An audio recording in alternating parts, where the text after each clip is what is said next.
Hello नमस्कार।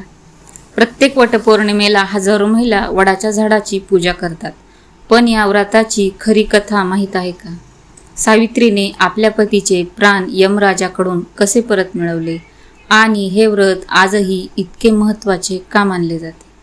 आजच्या व्हिडिओमध्ये आपण वटपौर्णिमेची संपूर्ण कथा, पूजेचे महत्त्व आणि यामुळे मिळणारे आध्यात्मिक लाभ, तसेच वटपौर्णिमा कधी चालू होते आणि कधी संपते, ही सगळी माहिती जाणून घेणार आहोत। त्यासाठी हा व्हिडिओ शेवटपर्यंत पूर्ण नक्की पहा। आणि हो, प्रोडक्टची लिंक मी डिस्क्रिप्शन बॉक्समध्ये देत आहे आणि आपल्या स्क्रीनवर फोटो शो होईल। ज्यांना कुणाला खरेदी करायची असेल त्यांनी डिस्क्रिप्शन बॉक्समध्ये लिंकला जाऊन क्लिक करा आणि खरेदी करा। पौर्णिमा कधी सुरू होते आणि कधी संपते हे आपण बघणार आहे।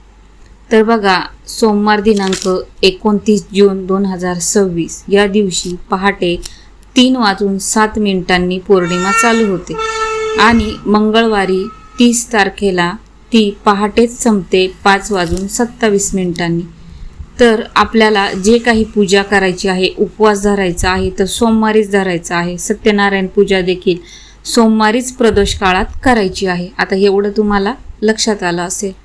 वटपौर्णिमेच्या पूजेसाठी आपल्याला बाजारामध्ये किंवा पूजा साहित्य भेटतं, तिथं पूजेची पुडी मिळते, त्यामध्ये दोरा बंडल पण असतो आणि इतर पूजेचं साहित्य असं, जी छोटीशी 10 रुपयाची पुडी येते।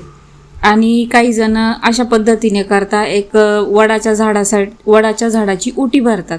ओटीमध्ये ते ब्लाऊज पीस वापरतात, त्यानंतर हिरव्या बांगड्या, अत्तर, कापूर, विड्याची पानं, सुपारी, पैसा, गोळ खोबरं, नैवेद्य, परत आंबे, बायकांच्या ओट्या भरण्यासाठी, त्यासोबतच गहू, एवढं सगळं ओटी भरण्याचं साहित्य बायका बऱ्याच जणी देतात आणि काही फक्त पूजा करतात आणि 7 फेरे मारतात। तर हे साहित्य काय आहे हे तुम्हाला लक्षात आलं असेल आता।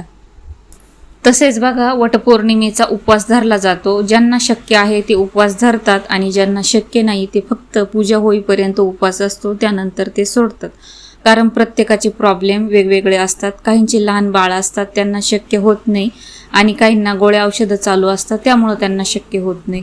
तर प्रत्येक ठिकाणाची, भागाची, घराची पद्धत ही वेगवेगळी असते। काही ठिकाणी संध्याकाळी उपवास सोडला जातो, तर बऱ्याच भागामध्ये पूर्णावरणाचा स्वयंपाक करून दुसऱ्या दिवशी उपवास सोडला जातो। आता आपण बघणार आहे सत्यवान सावित्रीची मूळ कथा। तिने आपल्या पतीचे प्राण कसे वाचवले। बघा, सावित्रीने आपल्या पतीचे प्राण परत मिळवण्याकरता यमराजाला भक्तीने संतुष्ट केले व आपल्या पतीचे प्राण परत मिळवले। ज्या वृक्षाखाली तो पुन्हा जिवंत झाला ते झाड म्हणजे वडाचे झाड होते। त्यावेळी सावित्रीने वडाची मनोभावे पूजा केली। या प्रसंगाची आठवण म्हणून आजही स्त्रिया वडाची पूजा करतात। वड हे देवतुल्य असे झाड आहे। त्या ठिकाणी श्री स्वामी समर्थ महाराजांचे वास्तव्य असते। महाराज नेहमी म्हणायचे, वड वड मूळ मूळ, म्हणजेच या विश्वाचे मूळच महाराज आहेत। वड ही अतिशय बहुगुणी औषधी वनस्पती आहे। गुढीपाडव्याला आपण वडाचीच मुळी दरवाजावर बांधत असतो, तसेच त्यांच्या मुळीपासून केसांसाठी तेल देखील तयार केले जाते। सावित्रीने सत्यवानाबरोबर विवाह केला। सत्यवानाला 1 वर्षाच्या अंती मृत्यू येणार आहे असे नारद मुनींनी तिला सांगितले। नारदाने सांगितलेल्या दिवसाच्या पूर्व 3 दिवस तिने उपवास सुरू केले। तो लाकडे, फुले, फळे आणण्याकरता अरण्यात गेला असता सावित्री त्याच्याबरोबर गेली। ते वनातील शोभा पाहत पाहत चालले होते, पण सावित्रीचे मन मात्र जागेवर नव्हते। सत्यवानाने सर्व फळे गोळा केली। वाळलेली लाकडे तोडण्यासाठी तो झाडावर चढला। नंतर त्याला चक्कर यायला लागली व तो घाबरला। डोळ्यापुढे अंधार वाढू लागला। सावित्री पतीला म्हणाली, नाथ, आपण थोडा वेळ विश्रांती घ्या, म्हणजे आपणास बरे वाटेल। सत्यवान सावित्रीच्या मांडीवर डोके ठेवून झोपला। इतक्यात तिला समोरून एक दिव्य पुरुष येताना दिसला। क्षणात त्याने आपले मृत्यूपाश सत्यवानाचे प्राण हरण करण्याकरिता टाकले। ते पाहून सावित्रीने त्या दिव्य पुरुषाच्या चरणावर मस्तक ठेवले। त्या दिव्य पुरुषाला नमस्कार केला व तिने विचारले की तुम्ही कोण आहात। तेव्हा तो पुरुष म्हणाला, मी प्राणहरण करणारा यमराज आहे. हे ऐकून सावित्री त्याच्या पाठोपाठ जाऊ लागली. ते पाहून यमराज म्हणाले, सावित्री, तू पतिव्रता आहेस, तू धार्मिक आहेस, तुझ्या पतिसेवेवर मी प्रसन्न आहे. तेव्हा जो पाहिजे तो वर माग.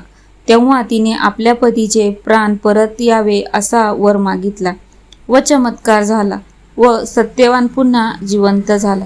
सावित्रीची पतीवर तिची निष्ठा आहे याची परीक्षा होती. यावरून सावित्रीने पतिनिष्ठा व पतिव्रता या गुणांनी प्रत्यक्ष यमराजाला हरवले, अशी ही कथा आहे. महान पतिव्रता स्त्रीने साक्षात यमधर्माशी सामना करून आपल्या पतीला दीर्घायुष्याची प्राप्ती करून दिली. या दिवशी सुवासिनींनी स्त्रियांनी सावित्रीची प्रार्थना करावी.